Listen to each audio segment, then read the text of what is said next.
Good morning dear students. Gayatri school Sanchore की YouTube channel में आप सभी का स्वागत है। इस चैनल को ज़्यादा से ज़्यादा सब्सक्राइब कीजिए ताकि आपको एग्रीकल्चर बायोलॉजी से संबंधित नई क्लास उपलब्ध हो सके। और जिन बच्चों की 10वीं क्लास उत्तीर्ण कर लिए, 11th में एग्रीकल्चर सब्जेक्ट सेलेक्ट करना चाहता है तो गायत्री विद्या मंदिर उच्च माध्यमिक विद्यालय सांचौर में ये सब्जेक्ट संचालित हो रहा है। तो आप अपना एडमिशन रजिस्ट्रेशन करवा सकते हैं। और बालिकाओं के लिए एक सुंदर अवसर है कि यदि उस बच्ची ने छात्रा ने 10वीं क्लास में 60% या इससे ऊपर अंक हासिल किए हैं तो भारत सरकार के कृषि मंत्रालय द्वारा उन्हें 5,000 रुपये की प्रोत्साहन राशि भी दी जाती है। और बालिकाओं के लिए ये सब्जेक्ट बिल्कुल ही कंफर्टेबल सूटेबल है और इसको भी सब्जेक्ट है तो आप अपना एडमिशन भी करवा सकती हैं। अपना टॉपिक चल रहा था साइकोलॉजी, कोशिका विज्ञान। और कोशिका विज्ञान में आज हम डिस्कस करेंगे कोशिकाओं की संरचना और उसका कार्य, यानी कि किस प्रकार की उनकी संरचना होती है और क्या ये कार्य करते हैं। तो कोशिका के अंदर जितने भी प्रकार की कोशिका पाए जा रहे हैं, जितने भी आपको नाम दिखाई दे रहे बोर्ड पे, ये समस्त के समस्त कोशिका ये एक सेल होती है। उस सेल का अपना एक कोशिका द्रव्य होता है। कोशिका द्रव्य, उन कोशिका द्रव्य के अंदर ये समस्त प्रकार के कोशिका पाए जाते हैं। झिल्ली के आधार पर ये 3 प्रकार के होते हैं। दोहरी झिल्ली double membrane organism, single membrane organism and without membrane organism.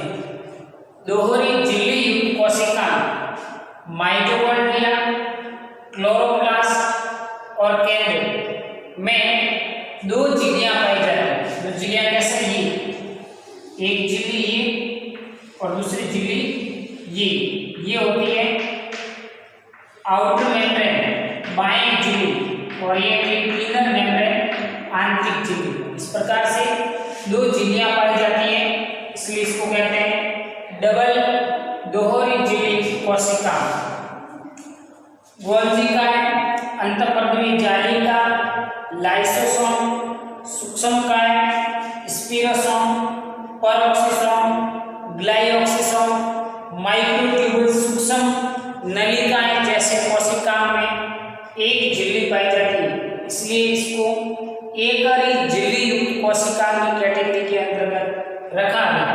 और राइबोसोम जैसे कोशिकाओं में कोई किसी भी प्रकार की झिल्ली नहीं पाई जाती है, इसलिए इसे without cell membrane in organism के नाम से भी जाना जाता है। आज अपन एक कोशिका लेते हैं, वो रहेगा सूत्रकणिका या माइटोकॉन्ड्रिया के बारे में डिटेल से अध्ययन करेंगे। माइटोकॉन्ड्रिया की क्या संरचना होती है और किस प्रकार ये कार्य कोशिका में संपादित करता है। माइटोकॉन्ड्रिया की संरचना, ये जो संरचना आपको दिखाई दे रही है माइटोकॉन्ड्रिया की, ये एक दोहरी झिल्ली युक्त कोशिका है। सबसे पहले इसकी खोज फ्लेमिंग एवं अल्टमान नामक वैज्ञानिकों ने की थी और इसका माइटोकॉन्ड्रिया नाम सी ब्रेंडा नामक वैज्ञानिक ने दिया। इस माइटोकॉन्ड्रिया का व्यास 1 से 4.1 माइक्रोमीटर लंबाई का होता है।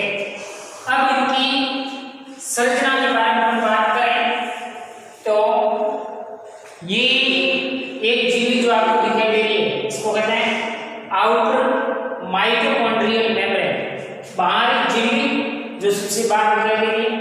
दूसरी है इनर माइटोकॉन्ड्रियल मेम्ब्रेन, जो है आंतरिक झिल्ली, दो झिल्लियां होगी और इन दोनों झिल्लियों के बीच में स्पेस होता है, खाली जगह होता है, अवकाश पाया जाता है, जिसको कहते हैं इनर माइटोकॉन्ड्रियल स्पेस।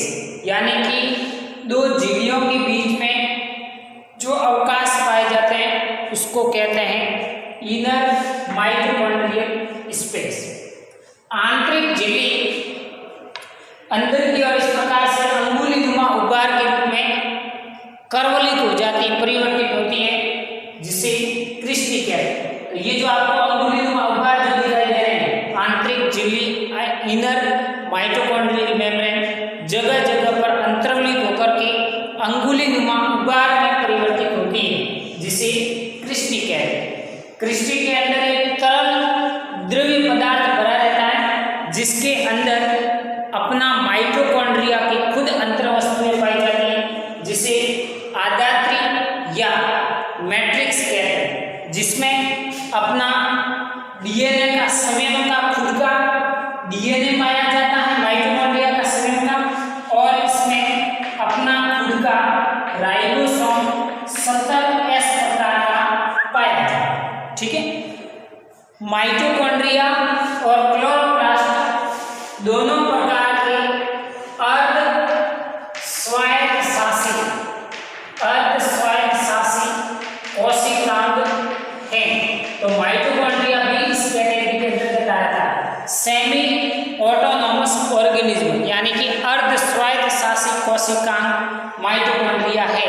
कैसे कि इस माइटोकॉन्ड्रिया के अंदर अपना खुद का स्वयं का एक तो डीएनए पाया जाता है और दूसरा पाया जाता है राइबोसोम, जिसके कारण विखंडन की विधि के माध्यम से ये प्रजनित होकर के एक माइटोकॉन्ड्रिया से दूसरा माइटोकॉन्ड्रिया निर्मित करने की अपने पास सेल्फ कैपेसिटी रखने का कार्य संपादित करता है।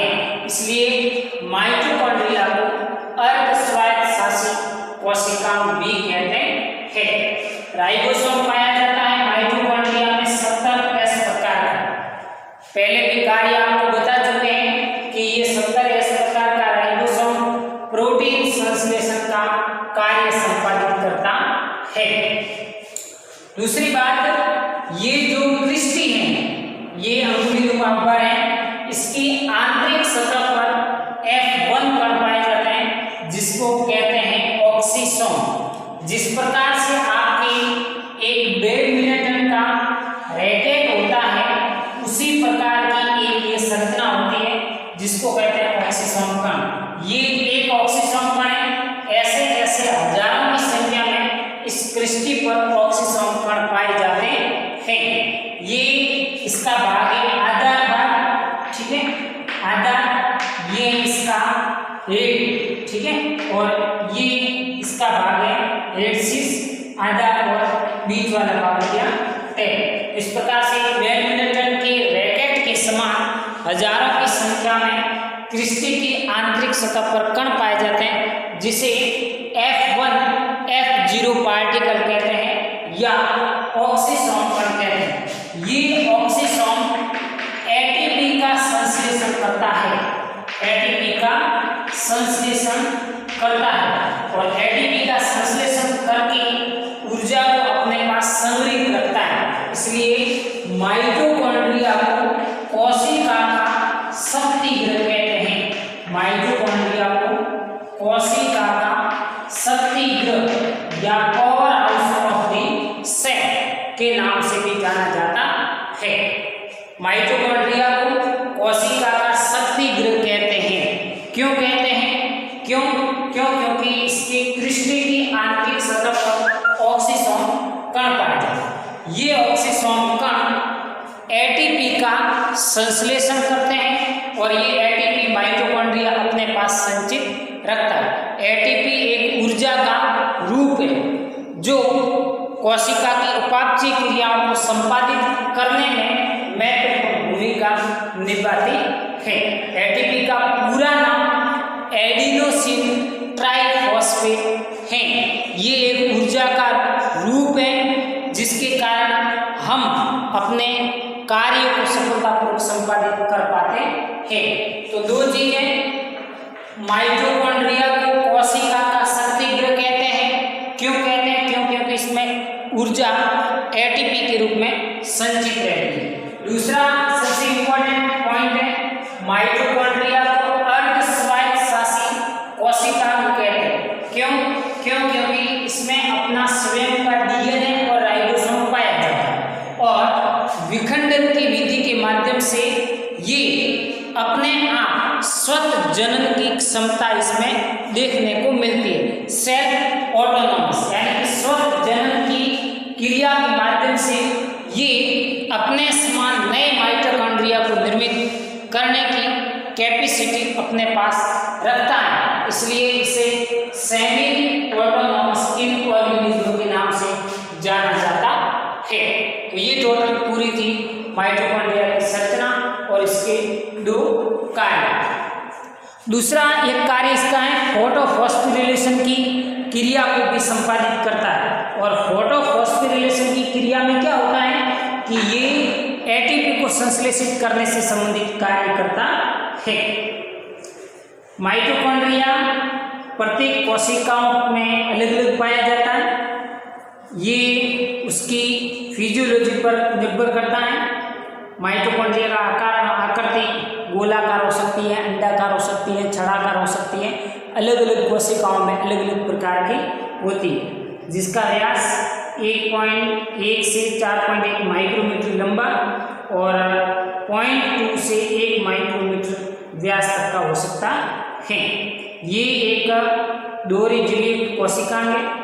इसमें वायवीय श्वसन से संबंधित समस्त प्रकार की क्रियाएं संपादित होती है। इसमें कोशिकीय ऊर्जा ATP that is adenosine triphosphate के रूप में संग्रहित होती है।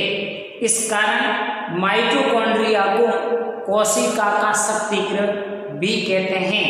और माइटोकॉन्ड्रिया में विभाजन यानी कि अपने द्वारा विखंडन विधि के द्वारा अपने समान नए प्रकार के माइटोकॉन्ड्रिया को निर्मित करने की कैपेसिटी या क्षमता पाई जाती है, इसलिए इसे अर्धस्वायत्त शासी कोशिकांग भी कहते हैं। तो इस प्रकार से माइटोकॉन्ड्रिया की संरचना बोर्ड पर आप देख रहे हैं और कार्य मैंने आपको बता दिया। एक तो एटीपी का संग्रहण करना, संश्लेषण करना, दूसरा फॉस्फोरिलेशन की क्रिया को संपादित करने में महत्वपूर्ण भूमिका निभाता है और कोशिका में वायवीय श्वसन से संबंधित क्रिया को भी संपादित करने में महत्वपूर्ण भूमिका निभाता है। तो ये था माइटोकॉन्ड्रिया या सूत्रकणिका की आंतरिक संरचना का अध्ययन। कल अपन क्लोरोप्लास्ट के बारे में अध्ययन करेंगे। आज यहीं तक। Okay, thank you.